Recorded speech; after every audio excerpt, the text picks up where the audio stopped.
know yourself. These two words were carved into the temple of Apollo at Delphi. But what does it really mean to understand yourself? Is it just about knowing your emotions, your likes and dislikes? Or is there something deeper, something timeless, rooted in the wisdom of the greatest minds to ever live? Today, we dive into the heart of self-understanding through the lens of the ancient Greek philosopher who made it his life's mission to study everything, Aristotle. Welcome to Aristotle, where philosophy meets personal mastery. Chapter 1: Why Understanding Yourself is So Difficult. Let's begin with a paradox. Aristotle once said, "Knowing yourself is the beginning of all wisdom." Yet most people go their entire lives without really doing it. Why? Because self-understanding is hard.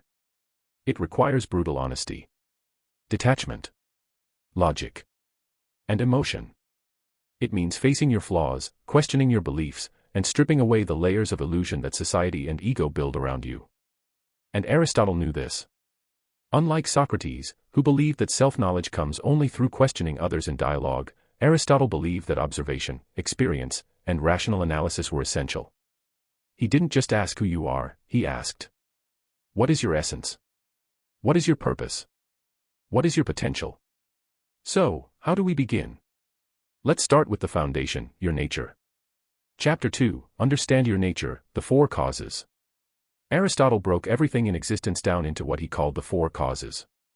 And yes, even you can be understood through this lens. Material cause: what are you made of?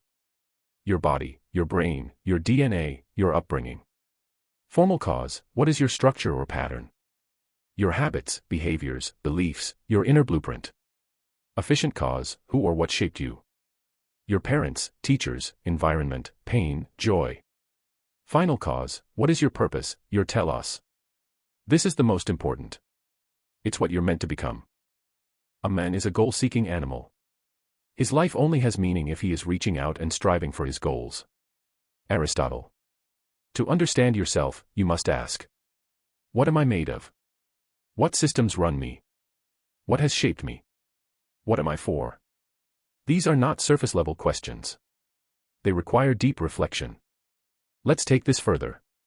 Chapter 3, The Golden Mean, Discovering Your Balance. Aristotle believed that virtue lies in the balance between extremes.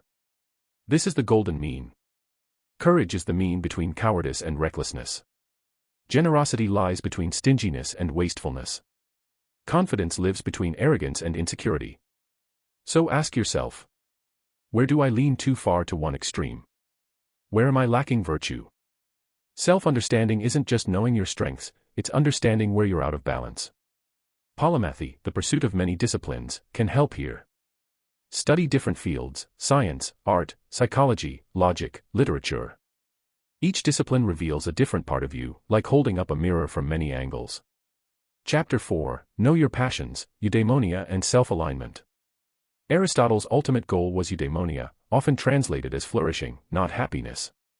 True fulfillment isn't momentary pleasure. It's living in alignment with your true function, your inner logos, your design.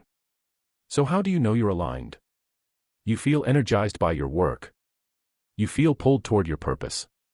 You grow in virtue and clarity. When you understand your passions, not just what excites you, but what sustains you, you understand a major part of who you are. Ask, what activities make me forget time? What challenges make me feel alive? What values do I defend, even when it's hard? The answers reveal the direction of your soul. Chapter 5, Observe Yourself Like a Philosopher. Aristotle didn't rely only on thought, he used empirical observation. He studied animals, humans, politics, ethics, logic, and biology, because to him, knowledge was interconnected.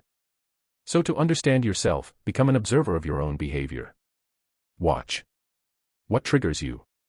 What routines shape your days? What patterns repeat in your relationships?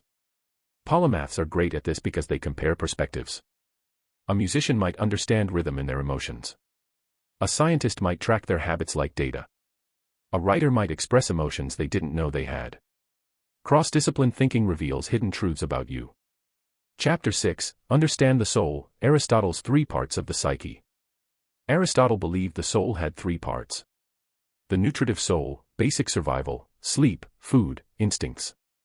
The sensitive soul, emotions, desires, sensations. The rational soul, thought, logic, reflection, purpose. Animals have the first two. Only humans have the third.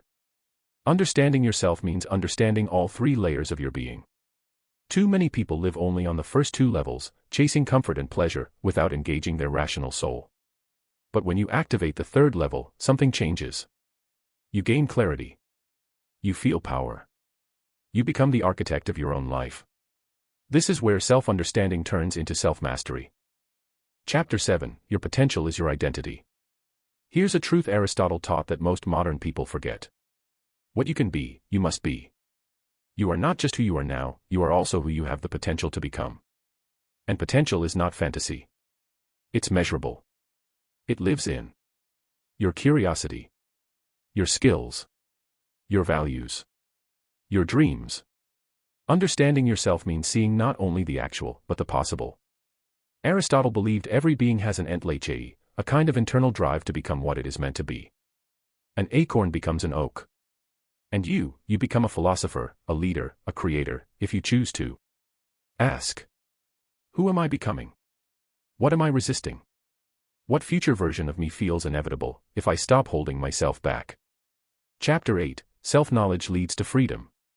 When you understand yourself, you stop seeking approval from others. You stop comparing your path to theirs. You no longer feel lost, because you know your coordinates. Aristotle didn't just study knowledge, he studied how knowledge turns into action. Because real self-knowledge isn't passive. It creates transformation. You don't just discover who you are, you build who you are. So, how do you understand yourself? Not through one question, but through a lifetime of pursuit. Through philosophy. Through reflection. Through curiosity. Through the courageous act of facing your truth. You are a mystery worth exploring. And Aristotle would tell you, wisdom begins when you look within. This is Aristotle, where we turn ancient insight into modern clarity. If this journey spoke to you, subscribe for more. And remember, knowing yourself is the beginning of all wisdom. But becoming yourself, that's the true act of greatness.